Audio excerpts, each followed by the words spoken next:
আসসালামু আলাইকুম। আজকের রেসিপিতে থাকছে আলু পরোটা। আলু পরোটা শুধু একটি খাবার নয়, এটি ইতিহাস এবং পারিবারিক সংস্কৃতির এক সুস্বাদু প্রতিফলন। সাধারণ উপকরণ দিয়ে তৈরি হলেও এর স্বাদ ও ঐতিহ্য একে যুগে যুগে করেছে জনপ্রিয়। এই জন্য আলুটাকে ভালো করে সিদ্ধ করে নিয়ে এবার এতে মশলা দেয়া হবে। এতে দিচ্ছি চালের গুঁড়ি, কর্নফ্লাওয়ার, লবণ, জিরা গুঁড়া, মরিচের গুঁড়া, ধনিয়া গুঁড়া, চাট মশলা এবং গোলমরিচের গুঁড়া।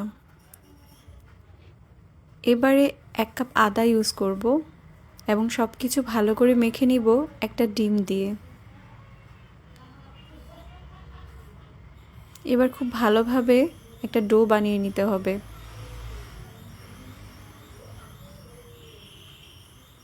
মাখাটা যত নরম হবে পিঠাটা খেতে তত সফট হবে।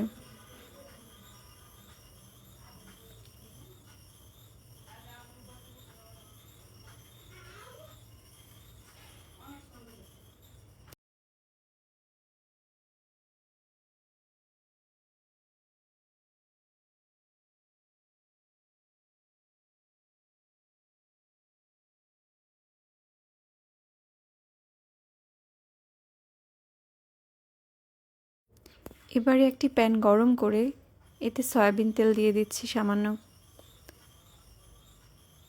তেল গরম হয়ে গেলে রুটিগুলো একে একে ভেজে নেব। আপনারা চাইলে ঘি দিয়েও রুটিটা ভাজতে পারেন। এই তো এভাবেই সবগুলো রুটি বানিয়ে নেবেন এবং রুটিটা আমরা পরিবেশন করছি পুদিনা পাতার চাটনি দিয়ে। এই চাটনির রেসিপিটি আমাদের ডেসক্রিপশন বক্সে দিয়ে দিলাম, আপনারা চাইলে দেখে আসতে পারেন। ধন্যবাদ সবাইকে।